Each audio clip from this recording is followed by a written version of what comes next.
पर महिला के तौर पे नायिका के रूप में मैंने सिर्फ बहन मायावती जी को वहां देखा। और जैसा दिल्ली में, देश की राजधानी में नाले में दम घुटकर एक व्यक्ति की मृत्यु हो जाती, कितने लोगों तक ये खबर पहुंची। आप उस सिचुएशन की परिकल्पना कीजिए कि जब वो व्यक्ति नाले में डूब रहा होगा, उसके मन के भीतर कितनी पीड़ाएं हो रही होगी, वो क्या सोच रहा होगा कि मेरे बच्चों को क्या होगा, मेरी पत्नी का क्या होगा, किसके साथ क्या क्या होगा। उत्तर प्रदेश में हमने हरिओम वाल्मीकि जी को देखा, उनके गर्दन पर लात थी, वैसे ही गर्दन दबाई गई जैसा हमने अमेरिका में मूवमेंट देखा। जॉर्ज फ्लॉयड के ऊपर में काले समुदाय, मतलब कहते हैं ना उस समुदाय से आते थे, ब्लैक समुदाय से, उनके गर्दन पर भी ऐसे ही लात रखते उनको मारा गया। पर एक अंतर है, बहुत बड़ा अंतर है वहां और यहाँ। वहां कम से कम हमें ये देखने को मिला कि जो व्हाइट समुदाय के लोग थे वो अपने घुटनों पर बैठकर माफी मांग रहे थे कि हमने जो इतिहास में गलतियां की उसके लिए हम माफी मांगते हैं। पर ये चीज हमें भारत में देखने को नहीं मिलती। उल्टे जब सीजेआई के ऊपर जूता चलाया जाता है तो कई लोग उसको डिफेंड करने आने लग जाते हैं। सिर्फ इतना ही नहीं हुआ, कई ऐसे अकाउंट्स थे जिन्होंने ऐसे वीडियोस बनाए कि सीजेआई के हमारे गवई जी के गले में हांडी है और उनका चेहरा नीला है और उनको जूता मारा जा रहा है। ये वीडियोस बनाए, उन लोगों को जेल में नहीं डाला गया। उल्टे जो लोग उनकी लिंचिंग की रणनीति बना रहे थे, जिन्होंने कहा कि उन पर थूका जाना चाहिए, उनको भाजपा के लोग बाहर निकाल रहे थे। मैं ये बातें इसलिए दोहरा रही हूँ क्योंकि यही समाज की सच्चाई है।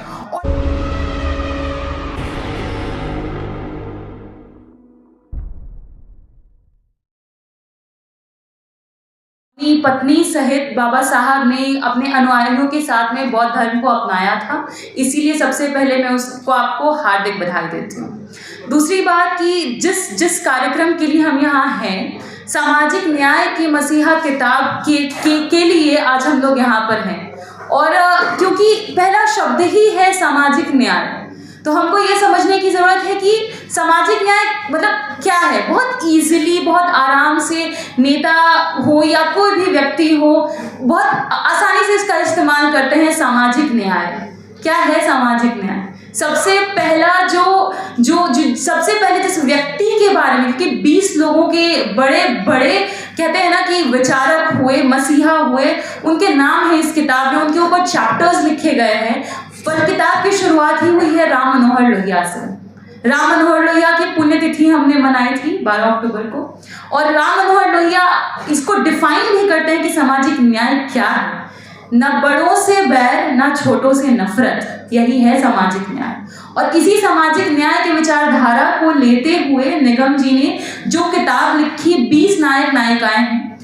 पर क्योंकि खुद भी आप अपने भीतर, अपने आसपास एनालाइज कीजिए, जैसा कि इस कमरे में भी महिलाओं की संख्या कम है, नगण्य जैसी है, थोड़ा वैसा ही मुझे किताब में दिखा। और किताब की सीमा होती है, पन्नों की सीमा होती है। 200 पन्नों में ही समेटना था निगम जी को और बहुत अच्छे से इन्होंने समेटा है।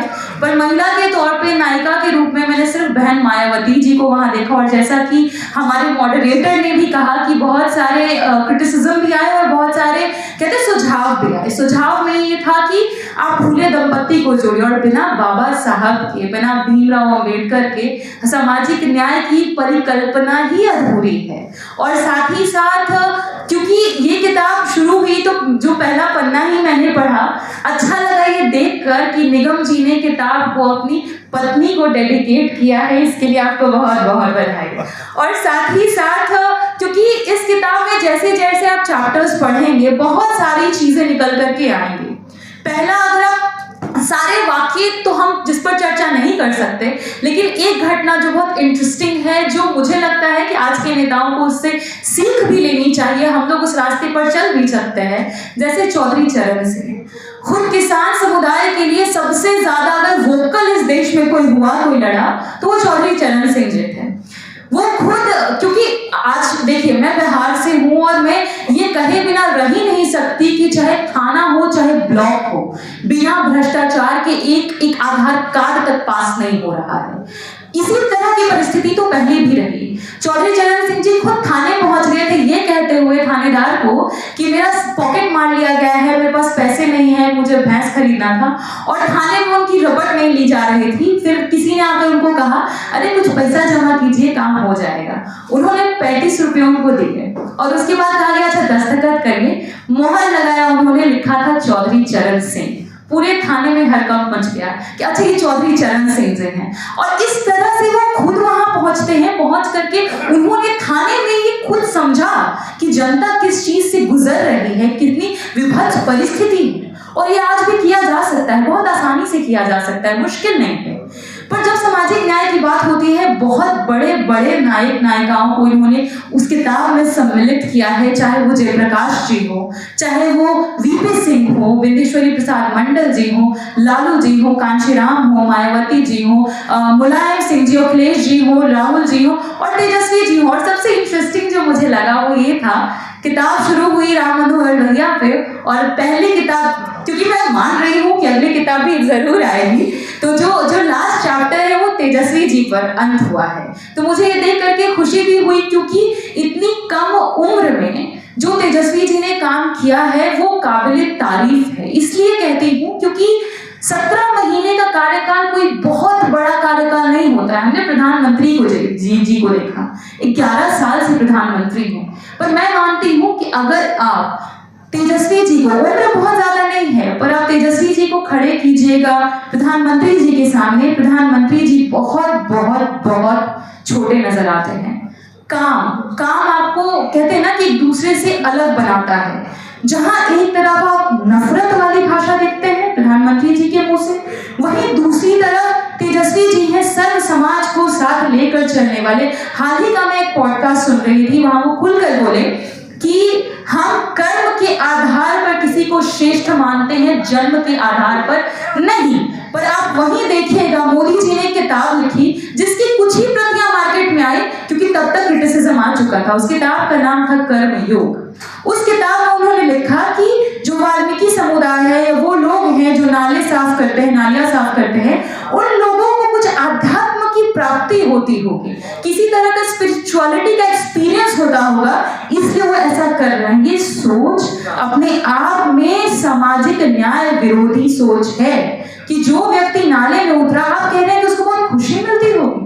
किसी नाले में उतरकर खुशी मिलती है। मैं कई बार, क्योंकि मैं देखिए पिछले महीने ही कितने लोगों तक ये खबर पहुंची कि नाले में, दिल्ली में, देश की राजधानी में नाले में दम घुटकर एक व्यक्ति की मृत्यु हो जाती है। कितने लोगों तक ये खबर पहुंची। आप उस सिचुएशन की परिकल्पना कीजिए कि जब वो व्यक्ति नाले में डूब रहा होगा, उसके मन के भीतर कितनी पीड़ाएं हो रही होगी। वो क्या सोच रहा होगा कि मेरे बच्चों को क्या होगा, मेरी पत्नी का क्या होगा, किसके साथ क्या क्या होगा। उत्तर प्रदेश में हमने हरिओम वाल्मीकि जी को देखा, उनके गर्दन पर लात थी, वैसे ही गर्दन दबाई गई जैसा हमने अमेरिका में मूवमेंट देखा।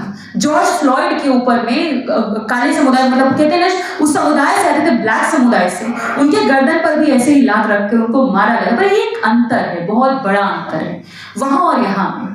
वहां कम से कम हमें ये देखने को मिला कि जो व्हाइट समुदाय के लोग थे वो अपने घुटनों पर बैठकर माफी मांग रहे थे कि हमने जो इतिहास में गलतियां की उसके लिए हम माफी मांगते हैं। पर ये चीज हमें भारत में देखने को नहीं मिलती। उल्टे जब सीजेआई के ऊपर जूता चलाया जाता है तो कई लोग उसको डिफेंड करने आने लग जाते हैं। सिर्फ इतना ही नहीं हुआ, कई ऐसे अकाउंट्स थे जिन्होंने ऐसे वीडियोस बनाए कि सीजेआई के, हमारे गवई जी के गले में हांडी है और उनका चेहरा नीला है और उनको जूता मारा जा रहा है। ये वीडियोस बनाए, उन लोगों को जेल में नहीं डाला गया। उल्टे जो लोग उनके लिंचिंग की रणनीति बना रहे थे, जिन्होंने कहा कि उन पर थूका जाना चाहिए, उनको भाजपा के लोग बाहर निकाल रहे थे। मैं ये बातें इसलिए दोहरा रही हूं क्योंकि यही समाज की सच्चाई है। और जब तक इस समाज की सच्चाई को न लिखा जाएगा, न पढ़ा जाएगा, न बोला जाएगा, तब तक हम समाज में डिफरेंस नहीं देख सकते हैं कि समाज में कोई बदलाव होगा। अफ्रीका के आदिवासी समुदायों की एक कहावत है, until the lions have their own historians, the history of the hunt will always glorify the hunter. जब तक आप अपने किस्से कहानियां नहीं लिखेंगे, अपने नायक नायिकाओं के बारे में नहीं लिखेंगे, तब तक उनको कोई जानेगा कैसे, पढ़ेगा कैसे, उन्होंने क्या किया कोई बतलाएगा कैसे। पीढ़ी दर पीढ़ी ये सिलसिला सिलसिला चलना चाहिए। और इसीलिए मैं निगम जी को बहुत बधाई भी देती हूँ कि आपने ये किताब लिखी और कुछ कुछ ऐसे इंसिडेंट्स भी हैं जो बहुत इंटरेस्टिंग है, आप सभी को जानना चाहिए। मैंने किताब पढ़ी और मैंने आने के लिए ऐसे हामी नहीं भरी, आप पूछिएगा इनसे, मैंने पहले कहा आप मुझे किताब भेजिए, मैं पढ़ूंगी और तभी मैं इसके लिए ओके करूंगी। और जब मैं यहाँ आ रही थी मेरे मन में भी विचार आ रहा था कि ऐसी किताबों की क्या जरूरत है समाज में। जरूरत इसलिए है क्योंकि ऐसा होता है ना कि कोई किसी को ग्लोरीफाई कर रहा है और किसी का दर्द भी मुख्य धारा में, मेन स्ट्रीम में नहीं आ रहा है। और मैं ये चाहती हूँ, मैं ये दिल से चाहती हूँ कि जो शब्द है हमारे वो आंसू ना बने, वो एक एक शब्द चोट बने, आघात करें। जो मुख्य धारा कभी जिस बात को बताना नहीं चाह रहा है उस मुख्य धारा पर आघात करे। जो एक जातिवादी कुर्बा है जो हर किसी जाति में हो सकता है, मैं ये नहीं कहती कि सिर्फ अभी जाति वर्ग में, हर किसी में हो सकता है, पर उस जातिवाद को नगण्य करते हुए उसको छोड़ करें। क्योंकि अगर साहित्य बहुजनों का साहित्य है, अगर हमारा साहित्य है तो वो विरोध का साहित्य होगा, वो अपने आप में आवाज होगा। और इसीलिए मैं इस किताब की आज जो सेरेमनी है उसमें मैं आई भी हूँ ताकि मैं अपनी बातों को शेयर कर पाऊँ कि देखिए कि कैसे इतिहास लिखा जाता है, किनका इतिहास लिखा जाता है, कैसे परसेप्शंस करे जाते हैं, कैसे नैरेटिव्स बनाए जाते हैं। इसका एक एग्जाम्पल ही हमने देखा हियरिंग में, सुनवाई में, जो लैंड फॉर जॉब वाला हियरिंग हुआ। आप खुद सोचिए कि 13 साल 14 साल के रहे तेजस्वी जी, उस 14 साल के मतलब बच्चे जुवेनाइल हैं, उनके ऊपर में आरोप लगा दिया कि करोड़ों का गबन कर दिया। अब बताइए, मतलब एक लेटर है, मैं कहूँगी अगर आपको समय मिले तो गोपालगंज से रायसीना किताब में ए जे फिलिप की एक लेटर है, उसको जरूर पढ़िए। उसमें वो लिखते हैं कि लालू जी अगर एक बार कह देते तो पूरा समाज अपना घर द्वार बेच करके उनके सामने आके खड़ा हो जाता, क्योंकि वो लोग इतना प्रेम करते थे। लालू जी को पैसों की क्या आवश्यकता। आप खुद सोचिए, उन्होंने जो बॉन्ड बनाया लोगों से वो कोई मटेरियलिस्टिक बॉन्ड नहीं था। जिस समय किडनी ट्रांसप्लांट होना था, कई लोग खुद जाकर के बैठे थे बाहर, बोल रहे थे हम लालू जी को किडनी देने आए हैं। सोच लीजिए, जीवन दान से बड़ा कोई दान नहीं होता है। और उसके लिए वो लोग आए हुए थे क्योंकि वो आत्मा का जुड़ाव है, आत्मीय जुड़ाव है। और ये जुड़ाव सामाजिक न्याय पसंद लोग ही कर सकते हैं, क्रिएट कर सकते हैं, बना सकते हैं। और इसीलिए ऐसी किताबों की आवश्यकता भी है जो सच्चाई को सामने लेकर के आए, जो ये बताए कि नहीं, तुम अगर हमारे नायक नायिकाओं के ऊपर दाग लगाओगे, कीचड़ फेंकोगे तो हम उसको स्वीकार नहीं करेंगे। इसलिए ऐसी किताबों की आवश्यकता भी है। इसलिए और आज की सेरेमनी के लिए मैं एक कविता भी मुझे बहुत पसंद आई थी जो बहुत इसको डिफाइन करती है, तो उसको मैं लेकर के भी आई थी कि आपके सामने पढ़ूंगी। ये डॉक्टर सीवी भारती की कविता है। हमारी भागीदारी के लिए योग्यता की शर्त कब तक फेंकोगे तुम, अपना मकर जाल हम पर, घबराओ नहीं, समय आ रहा है जब हम भी बनेंगे तुमसे दौड़ने की शर्त, जीतेंगे बाजी, तोड़ेंगे तुम्हारे दर, सुनो परिवर्तन की सुगबुगाहट, हवा का रुख पहचानो पहचानो पहचानो। हवा का रुख बदल रहा है। और यही जो किताब लिखी गई है, मैं ये मानती हूँ और जानती भी हूँ, कई ऐसी किताबें लिखी जाएंगी। एक कहानी मैं आपके बीच शेयर करूँ अगर समय है तो। एक कहानी बस शेयर कर रही हूँ, ये है कि मैं खुद कहीं सफर कर रही थी, मुझे एक व्यक्ति मिले, नाम काल्पनिक बता रही हूँ क्योंकि कई बार ऐसा होता है कि आप वो कहानियां शेयर करेंगे तो हो सकता है उनकी नौकरी पर भी खतरे आ जाएं। दिनेश राम, ये वो व्यक्ति हैं जो मुझे खुद मिलने आए और बोले कि मैम हमको आपको कुछ बताना है। बोले बताइए। वो आए, वो हमको बोले कि हम लोग अपने घर में सिर्फ एक तस्वीर रखे हैं जिसकी हम पूजा करते हैं। लेकिन बोले कौन? तो बोले लालू जी। और फिर मैं सोची कि क्यों, मैंने पूछ भी लिया क्यों। तो वो बोले कि मेरे पिताजी जमींदारों के यहाँ बंधुआ मजदूर थे, मजदूरी करते थे और उनसे पेपर पर ठप्पा लगवा लिया गया क्योंकि उनको साइन करना नहीं आता था। कर्ज उनके नाम पर उठा लिया गया, उनको पता तक नहीं था। और जब बैंक के अधिकारी उनसे पैसा लेने आए, उनको थाने लेकर के गए, तब ये रो रहे थे। रोते रोते ये और उनका पूरा परिवार लालू जी के यहाँ पहुंचा और बताई परिस्थिति। लालू जी ने फोन किया, ना सिर्फ उनके पिता को छुड़वाया, 14 कट्ठे जमीन उनको दिया और उस पर काम करते हुए आज वो उस परिस्थिति में पहुंचे हैं कि आत्मसम्मान के साथ जी पा रहे हैं, जिंदगी बिता पा रहे हैं। ऐसी कई कहानियां हैं। इन कहानियों को कलमबद्ध करने की जिम्मेदारी जिम्मेदारी हर उस व्यक्ति की है जो सामाजिक न्याय पसंद है। और मैं सामाजिक न्याय की अवधारणा में सिर्फ कहते हैं ना कि दलित, पिछड़े, अति पिछड़े, आदिवासी, मुसलमान ही नहीं है, अभिजात वर्ग के लोग भी। आप खुद सोचिए, अगर वीपी सिंह नहीं होते तो मैं शायद यहाँ मौजूद नहीं होती। पिछड़ों के आरक्षण को ला करके, मंडल मसीहा यूं ही नहीं कहा जाता है, पिछड़ों के आरक्षण को उन्होंने इंप्लीमेंट किया, अर्जुन सिंह ने यूनिवर्सिटीज में इंप्लीमेंट किया, और उसके चलते आज पिछड़े तबके, अति पिछड़े तबके यूनिवर्सिटी पहुंच पाए, क्योंकि वो रिजर्वेशन नहीं होता तो शायद हम लोग यहाँ नहीं होते। और सामाजिक न्याय की जरूरत इसलिए भी है क्योंकि सामाजिक न्याय को एक अलग सोचने का तरीका और विजन देता है। जैसे कि एक लेख है राम मनोहर लोहिया जी का, निराशा के ऊपर में, कि जब निराशा का माहौल हो तो आप क्या करते हैं। वो सारी बातें करते हैं कि आपको डरना नहीं, घबराना नहीं। एक बात जो उन्होंने कही, जैसे कि यूरोप में हो, अमेरिका में हो, अवसर की समानता के ऊपर बात की जाती है कि सबको समान अवसर हो, पर यहाँ विशेष अवसर की अवधारणा ही सामाजिक न्याय से निकली अवधारणा। विशेष अवसर मतलब अफर्मेटिव एक्शंस के through equal opportunity, equitable opportunity create करना।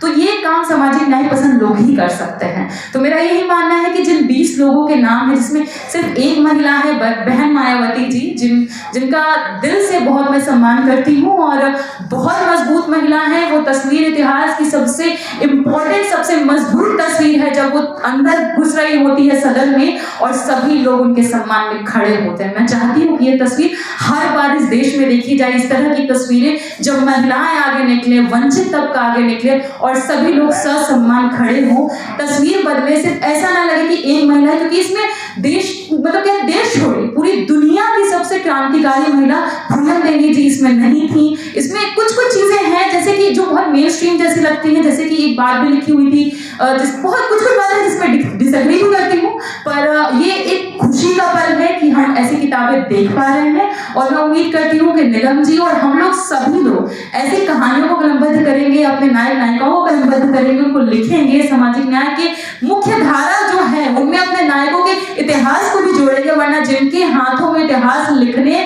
का कहते हैं ना कि खुद ही सब कुछ रखे हुए थे, वो बांटेंगे नहीं अपने मन से, तो हमको छीनना पड़ेगा। तो ये अपॉर्चुनिटी छीनिए और अपने बारे में, अपने नायक नायिकाओं के बारे में खुद लिखिए। बहुत बहुत शुक्रिया।